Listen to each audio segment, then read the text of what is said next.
Leviticus chapter 2. Leviticus chapter 2 continues from chapter 1.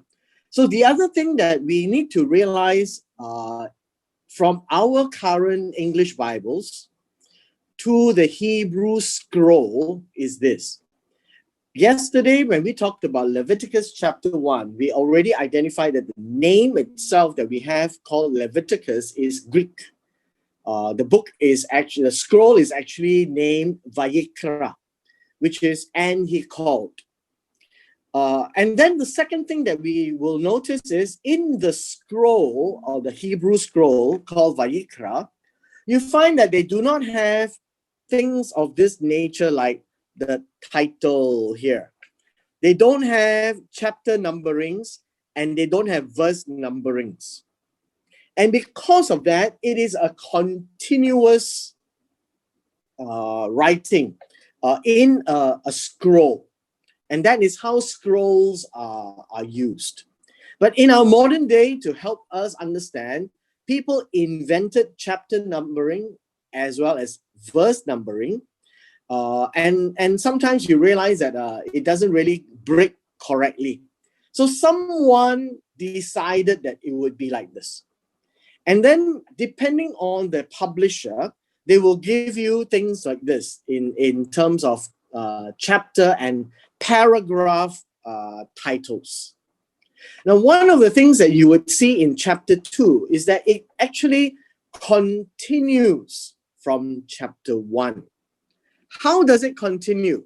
If you remember, there are a couple of things that we should bear in mind. One is the word offering, and we notice that the word is korban or karban. Korban or karban is just a way of actually expressing the word, all right? So the word should be korban. So it could be korban or karban. So we talked about that yesterday. And we also noted that this was also brought into the Arabic name, and then that's why we have Hari Raya Korban, right? Which is the Haji, where they would kill animals. And so here we are on the same continuation of chapter 1 in terms of offering. And yesterday, when we completed, we said that the whole idea of offering is what God is telling the children of Israel, that this is what he wants when they come to pay him an appointment, when they come to visit God, when they come and bring a present or a korban to God. And there are different korbans, right? For lack of a better word, different offerings. So we saw that from chapter 1, it was about the cattle. And then it must be a male, right? And then we have number 2, we have the little ones. So for lack of a better word, the sheep and goats, right? And then we have number 3, the turtle doves and doves. Right?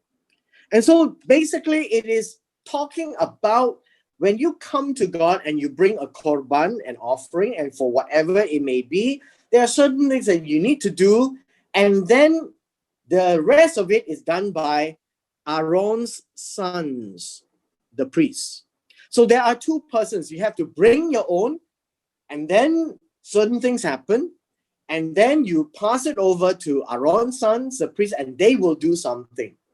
Now, we also noticed yesterday that the fragrance, the sweet aroma, the sweet smell that goes up to God really comes from the fat of the animals. Okay? Now, when we come down to chapter 2, as it continues the korban description, we now notice that these are all vegetation. Okay? And I will submit to you, vegetation offering is what God prefers. God in Genesis chapter 1 made the green plants and as food for both animals and man. God never allowed man to have animals until Genesis chapter 9. All through their experience in the wilderness, God gave them manna. And manna is actually a vegetable, right? It tastes like vegetable, but yet they wanted variety and they wanted meat, and God gave them quail sometimes. But then again, you realize it is not about eating big meat like what we have today. And so when it comes to offering, we need to look at it from God's viewpoint. And in this chapter, we will begin to see that God values the grain, the vegetation offering more than anything else. So let us begin in verse 1. When anyone offers a grain offering to Jehovah, his offering, his korban, shall be of fine flour. Now, this particular word, fine flour, means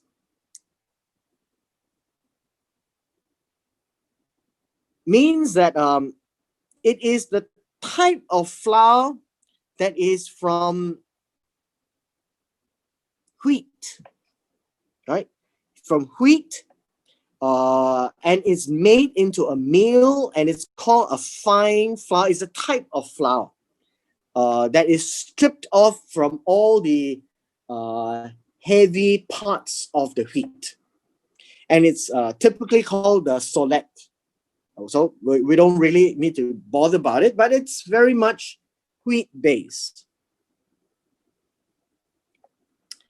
And then God says, when you come with this kind of grain offering and you bring it in fine flour, which means that you have already converted the grain into flour, then he shall pour on it oil.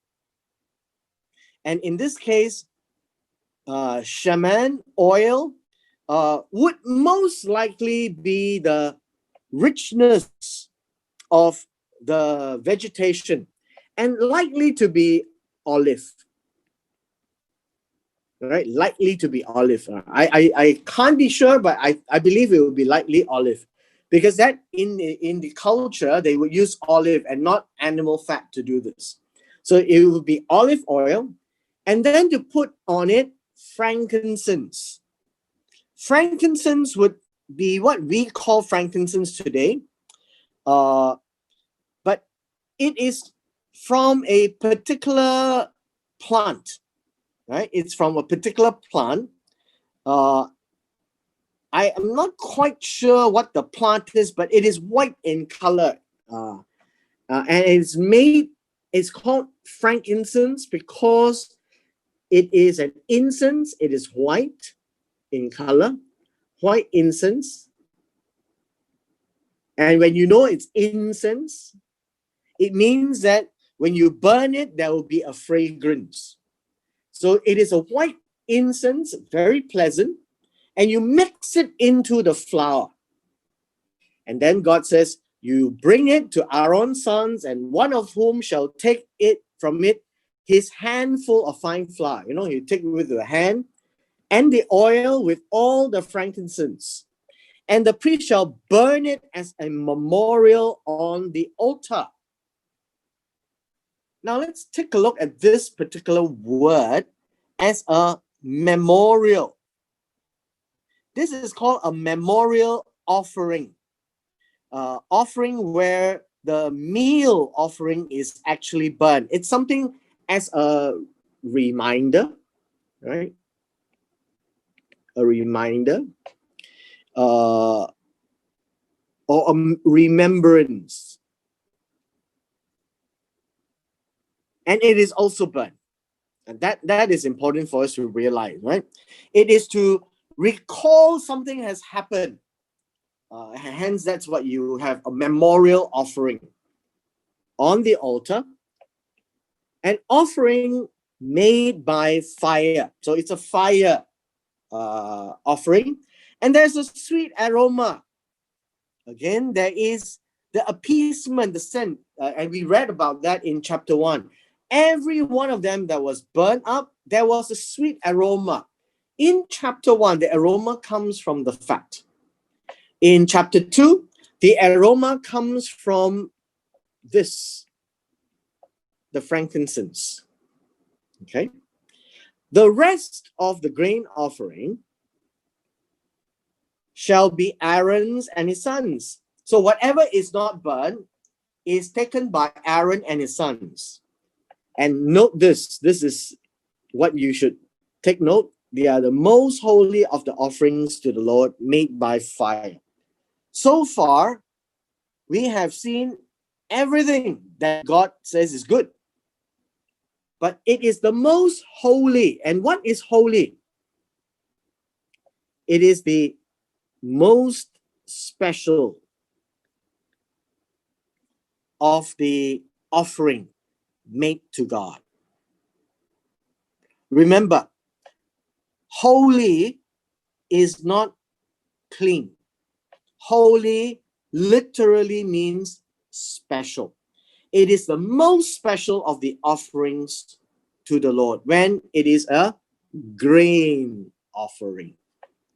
So now you are beginning to see that God is actually paying more attention to grain offering than to animal offering of chapter 1. But he still takes it. He still takes it. But now in the grain offering, he's more, what should we call it? He considers this more special, right? More special. Now moving on, this is what we will see. In verse 4, and if you bring an offering of a grain offering, and this time around it's not fine flour. It's something that you use the flour, you do something and you bake it in the oven so that when it comes out, it is a finished product. So what does God want as a finished product? And you will know that this is using fine flour, right?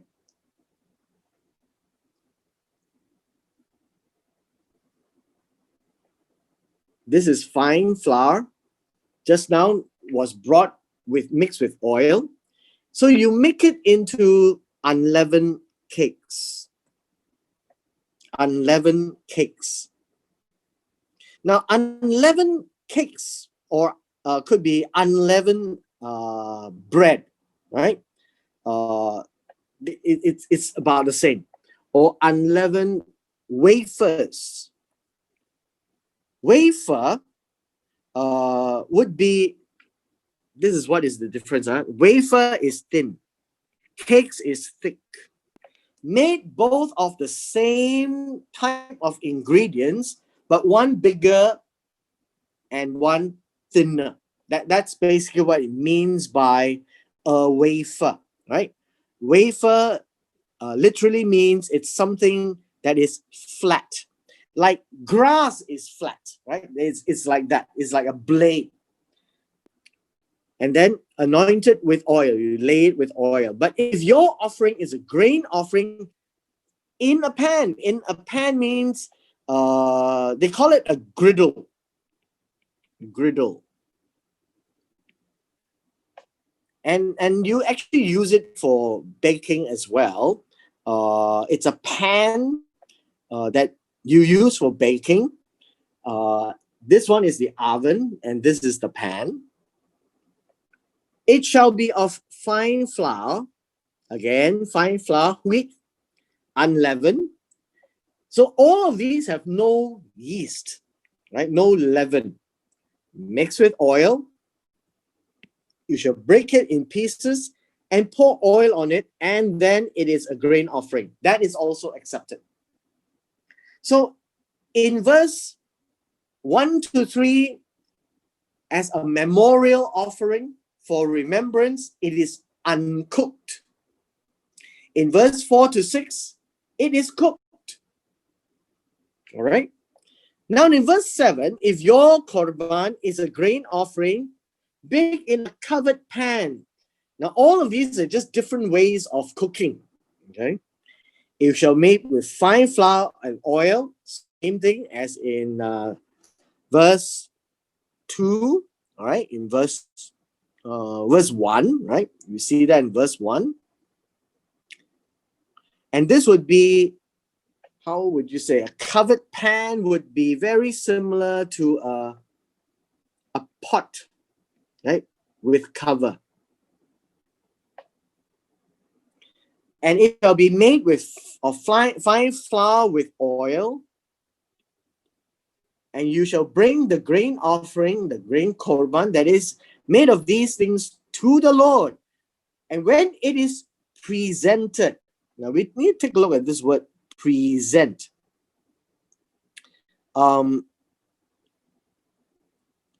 In verse 8, present means you come near to pass it to the priest. And the priest here would be Aaron's sons as well, right? In this case would be the priests. The rest of the Levites, he shall bring it to the altar. The priest shall take from the grain offering a memorial portion, like one handful just now, and burn it on the altar. It is an offering made by fire, a sweet aroma to the Lord.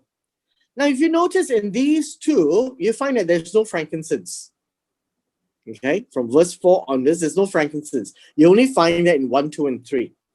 In here, there is none. So the oil itself has some form of a smell, as well as from the burning of the grain, because it's already cooked. And what is left of the grain offering shall be Aaron's and his sons. They keep that. It is most holy of the offerings to the Lord made by fire. Again, you find most holy of the offerings to the Lord. So grain offering, right up to verse 7, is special to God. Now we look at verse 11. In verse 11, God is now recounting. After 10 verses, God says, if you bring me grain offering, there shall be no leaven. This is very important. So all the way from the Old Testament, leaven is not accepted by God in any of the offerings. Okay. So far, you've seen that there is all unleavened cakes, unleavened wafer, unleavened bread, and stuff like that. And so you shall burn no leaven, nor any honey.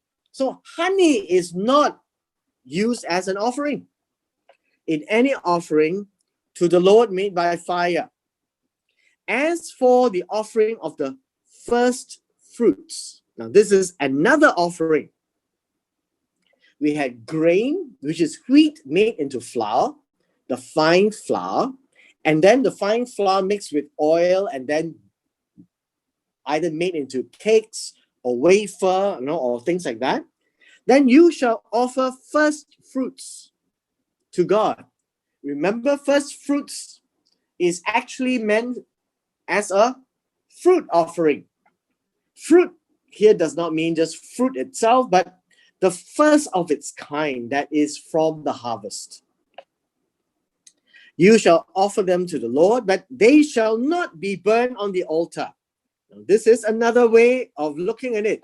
Everything is a fire thing, but when it comes to first fruits, not to be burned. There is no sweet aroma because it doesn't come out with sweet aroma with first fruits.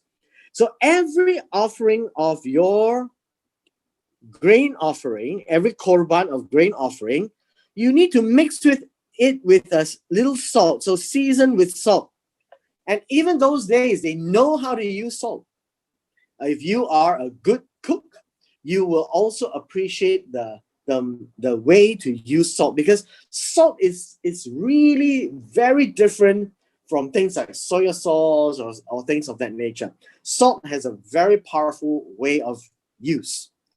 Then you shall not allow the salt of the covenant of your God to be lacking from your grain offering. Now again, when he says this, what is the salt of the covenant? What is the salt of the covenant? With all your offerings, you shall offer salt. See, salt. What is the salt of the covenant? That would be an idiom. Salt is to season. This is the purpose, right? In verse 13. And the idea of the salt is actually to temper, to give the meaning, the sense. It brings out the tastes. Okay, that's what it means. So when you offer your offerings, you must understand what covenant is all about. Why are you doing all these things? What is the purpose of all this? How does it benefit us? And I want us to think of salt as the aroma, the taste of what God wants us to do. And so God is saying, well, it's symbolic, of course, but salt in food is good. Salt of the covenant is also good. It is the season, it is the saltiness of the covenant. The word season with salt here means to use salt to salt. That's all it means. Season, although we say it is to taste good, it is to give it the saltiness taste. And so that when you eat a meal, you'll be very happy with the meal. And so main meals are all salty. Main meals are never sweet, right? So God is focused not particularly on the salt, but the figure of speech of the salt. Our last portion here from verse 14 comes to us this way. If you offer a grain offering of your first fruits to the Lord, again, this is about the grain, and this is wheat of your first fruits. You shall do this. You shall offer for the grain offering of your first fruits the green heads of grain roasted on the fire, grain beaten from full heads. Now, what does that mean? So if you remember how grain is, right? The grain looks like this.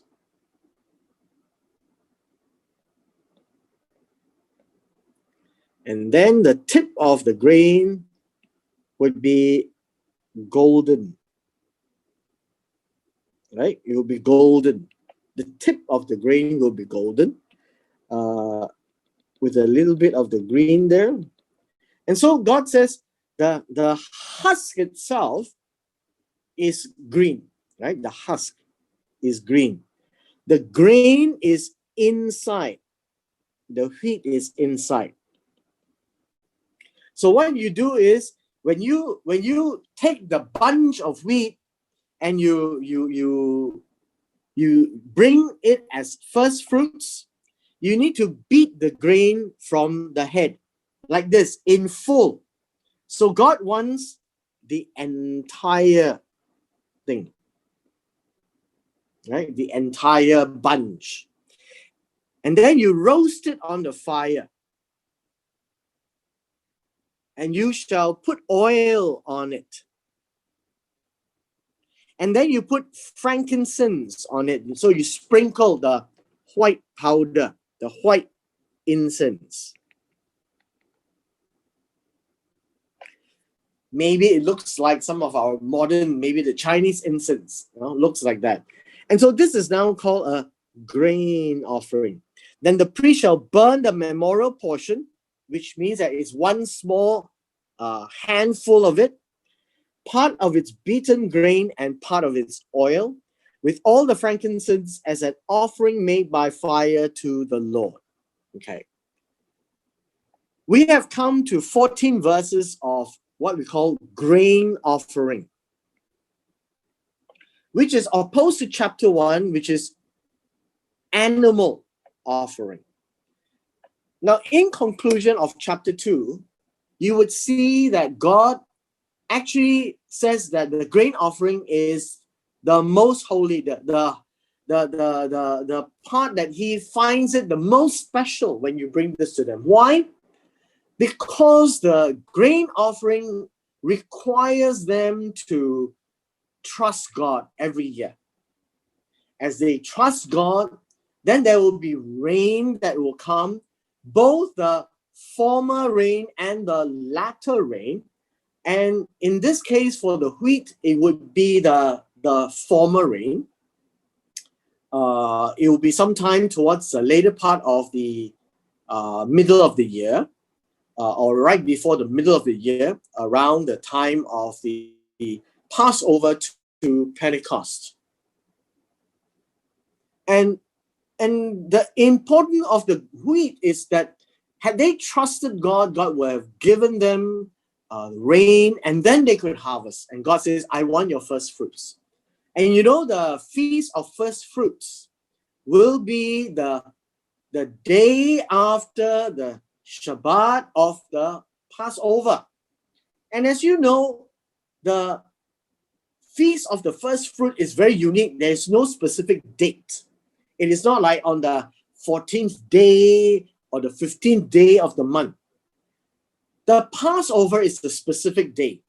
It would be on the 14th day of the month of Nisan. But the 14th day of the month of Nisan could be any part of the week. And so for the Feast of the First Fruits, it is counted this way.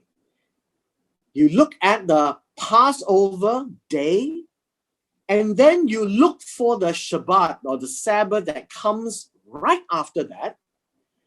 The next day would be the Feast of First Fruits, and this is what God is talking about, your first fruits to the Lord. When you bring first fruits to God, this is what you should be bringing.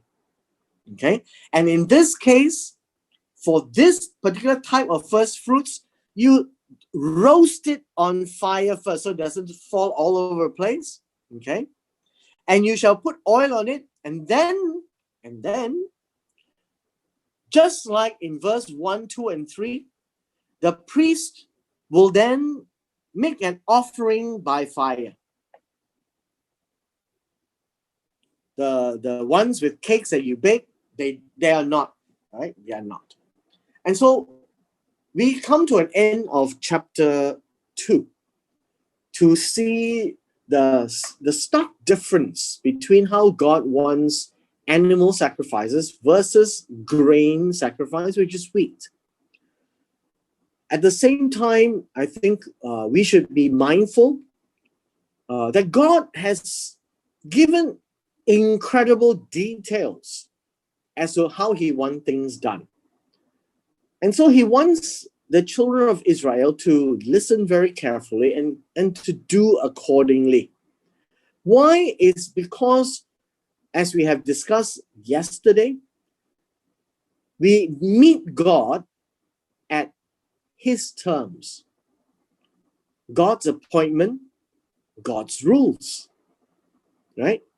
When we come to the tent of meeting or tent of appointment to see God, then it's God's rules. We are here to see God. We are here to worship him. We are here to listen to him. It's on God's terms. It is never on man's terms.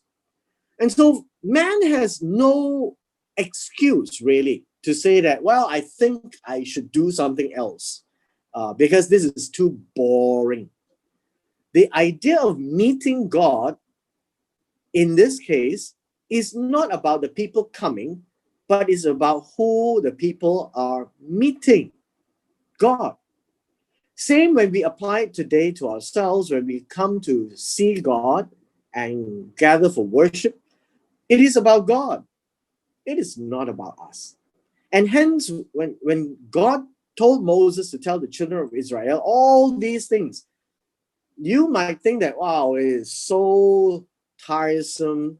It is so much to do, it's not changge, it's not hip. It's not in, this generation, we don't do this. Actually, God doesn't care what the generation thinks. God only cares whether this generation listen to him and come to God on God's terms. I think that would be a big takeaway lesson for us in chapter 2. And then between the animal sacrifice and the grain sacrifice, God prefers the grain sacrifice, which is very different from how we've always been told that the sheep is the greatest. It's not true. Right? There are so many things that you can bring to God as a korban, but there are also many things that you should not bring to God as a korban. Two things we saw today, that would be leaven. The second one would be honey. Right? These two we're not supposed to bring to God. And so we need to investigate, examine, why God wants some things and why God doesn't want other things, and to do it. Now, the best part is this: even if you don't understand, you just do it. Because that is all about hearing and obeying God. With this, we end chapter 2. Any questions? But actually, why by fire all this while? Fire is a way of what we call consuming. Okay. If you look at the idea of fire, right? You lay wood, and then it becomes fire, right? And this is what the Bible says. The fire will take on the offering and it will sort of eat it up, right? The fire eats up the offering. And so this is something that you can see that the fire actually consumes or eats the offering. And that's basically how it's done. That you can remember what I said to you, the Hebrew concept is all very visual, right? So you can actually see it, and then it's burnt up, and then you can smell it. Wow, that's an aroma. It says God's sweet aroma is there.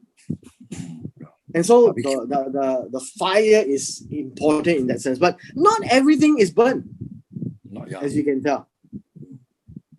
But you need to look at chapter 2 again. The two things that is not burnt is because it has already been cooked. It was in the fire before it was brought to Aaron and his sons. The rest have not been cooked. I have yet to try the flour with oil and without water. God is a very different cook. No water here. Your next bread that you make, you can try and make it thin, so that it's not thick. When it's thick, it's too hard. Okay, so you use oil, and it's olive oil. You use the oil to cook, to bake, to knead it into a dough, and then you make it into your own, what we call wafer matzah, right? Thin unleavened bread. I'll send you a recipe. Using oil, will the flour mix well with it? With olive oil, yes. Not with our cooking oil. Olive oil only. Olive Only oil. olive oil. Because olive oil is light, and it will blend in very well. But your taste different, isn't it? Oh yeah. When you bake it, it will have an aroma. So the proportion of the oil is very important. So let me give you the recipe. And put a little bit of salt. That will help too, so that it's not flat. Then we can go over and try. Send by Grab. Okay. Send by Grab. All right. Okay. Anything else? Nothing. All right. I'll see you next week. Monday. Yeah. Okay. Thank Bye. you, Pastor. Thank you. Good.